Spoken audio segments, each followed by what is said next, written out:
月入100亿普通女生的一天，今天依然是5点半起床，早上先来一杯 USA Coffee， 还是那么好喝。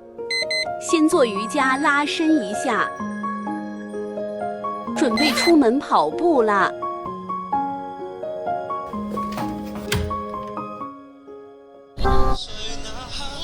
开始。有时候也要看看路边的风景。准备出门上班。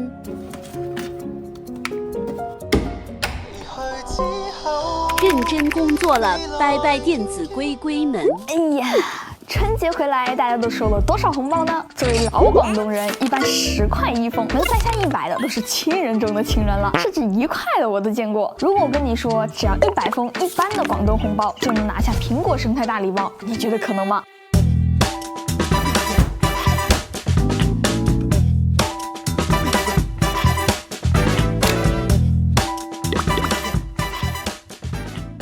都说逛华强北，线下比线上好逛多了。这里卖的东西五花八门，你苹果手表只有3款，我光 Ultra 就给你出4、5款，你 AirPods 才刚刚出到4，我已经到7了。而且华强不仅不减配，还真正的洞察用户，加入很多人民群众喜闻乐见的功能。上来先来个重量级的 Watch Ultra， 做了几年数码博主，我以为自己很会玩了，一上手这个表冠怎么转不了了？店家也给足了面子，没有半点嘲笑，淡淡的说了一句：“这里不是按键，是拔出来的。”听到这，我的 CPU 都已经有点焦味传出来了。屏幕黑了又瞬间亮起，显示的画面怎么有点眼熟？这不是老板吗？肌肉记忆让我转动表冠，突然出现了一个倒着的我。好，我已经接受了手表上面出现摄像头的事实了。看着 UI 上的按钮，这个翻转摄像头不会藏着另一颗摄像头吧？反转了，好，是这么翻转是吧？而且这个摄像头的设计是软硬件联动的，拔出来开相机，按回去退出相机，还很丝滑。这还没完啊，左边的这个超级醒目的橙色按键可以说是 Ultra 系列的特色了，但在这儿也是按不下去的。举一反三已经学会了，开拔 eSIM、Entity SIM 实体卡，很合理吧？没错，可以插卡，有摄像头，还运行着完整安卓系统，这就是一台拥有2英寸屏幕的安卓手机。UI 也经过了深度定制，各种熟悉的表盘、熟悉的图标，甚至还有小圆点。没错，现在你可以在手表上面用小圆点来操控。如果是想找 Apple Watch 平替的话，看到这里就满足了。接下来可是让库克都做不到的事情：负1屏、通知中心、控制中心、触控轨迹、侧滑返回。想要了解一个设备，就去看它的设置里面都有些什么。Watch Ultra 的设置第一行3个大字：灵动岛。不是，还有高手，圆刘海、方刘海，还有离岛，动画和交互全都给你。表上有灵动岛这种设计，库克在加州得2035年才能想得出来吧？惊喜一个接一个。它不是有摄像头吗？所以它还只是人脸解锁，掏出手表，拔出摄像头，转向自己，你就进入主界面了。既然它有了安卓机的优点，当然也继承了它的缺点，续航半天不到。为什么呢？因为它没有息屏显示，表盘得一直亮着。要是锁屏来用，那还怎么看得出来戴的是什么表呢？各种 App 虽然能装能打开，但卡的完全不可用。哎，还是有个优点的，微信儿童版。现在的微信除了手机以外，电脑可以登录，平板或者是折叠屏2选1。其实还能再登录一个儿童版，支持聊天、发语音、看图片，甚至付钱，有种小时候要把红钻、黄钻、绿钻都充满的感觉了。从造型上，高仿的产品是很多人对华强北的刻板印象，做的也确实像那么回事，一眼两眼都很难分辨出来。但只要再多看一眼，或者是用一下，差距就出来了。AirPods 应该是华强北出货量最高的品类了，从包装到造型再到功能，能仿的都尽力去仿了，甚至还有超出预期的部分。翻麦查找，控制 AirPods 7发出声音，方便找回，这是打入苹果内部了。设置里还有序列码，还官方保修1年，简直是倒反天罡啊！仿的虽然离谱，但耳机还是听了才知道。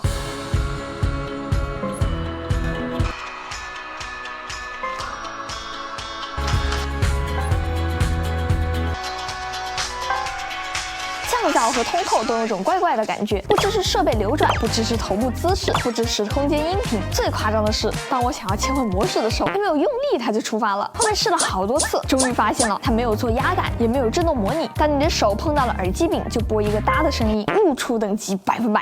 AirPods Max 就好多了，重量变轻，至少戴着比真的要舒服些。华强北版因为是塑料材质嘛，戴起来是不是更加放心？也不用再套一个壳护着了，这才是还原苹果设计的初衷。其实我对耳机类的数码产品还是很谨慎的，万一电池出现故障，耳朵受到伤害，那就是完全不可逆的。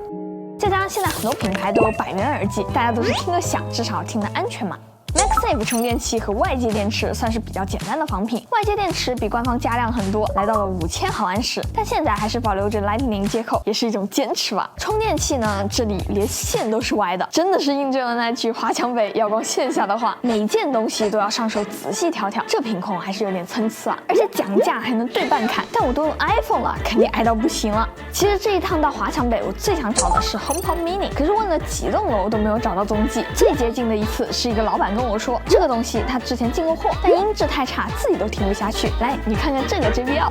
于是我就打开了淘宝，直接问客服能不能告诉他们实体店的地址，我去上门取货。然后就这么水灵灵的被拒绝了。既然找不到，只能线上下一单。到手一看，这袜子质感，这跑马灯，怪不得商品详情里面没有一张实物图。抛开仿的像不像，作为一个音箱，还是比 HomePod Mini 要实用很多的。比如说，它可以连接 C 口，可以不插电使用，可以连蓝牙，可以直接放 TF 卡里面的歌，甚至可以将2个组成立体声。控制面板是全触控的，没有一个实体按键，长按电源键开机，双击换跑马灯颜色，连按3下就能和隔壁组成立体声。但连是连上了，放出来还是只有一边有声音。当我按下没有声音的那一只的音量键的时候呢，歌曲又发生了变化，也就是说，其实它是真的连上了。对了，这个音量加减键实际上是控制切割的上下手，调音量呢就只能在手机里面调。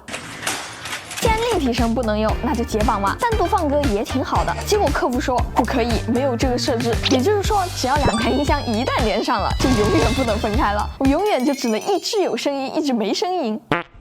客服给我解决方案，事实上这已经不是我第一次退货了。为了用上立体声，我已经退换过1次了，现在这是第2对了，而且我又买了第3对，再次证明立体声不能用，2只音箱也不能解绑。这一次的华强北之旅真的是交了不少的学费。去年我花3000块钱买的 Vision SE 还只是冰山一角，没想到的是华强北里面还有付费体验 Vision SE 的项目。说实话，谁能带着用2个小时都应该给他打钱，好吧？技术是无罪的，大家也有追求美好的权利。但抛开外观，如果这件产品最基本的功能有没有做到，该有的体验有没有达到，才是消费者一手交钱一手想要拿到的货。希望在新的1年都能买到满意的东西吧。好了，那么以上就是本期视频的所有内容啦。如果这期视频还有点意思的话，记得给我点赞3连关注哦。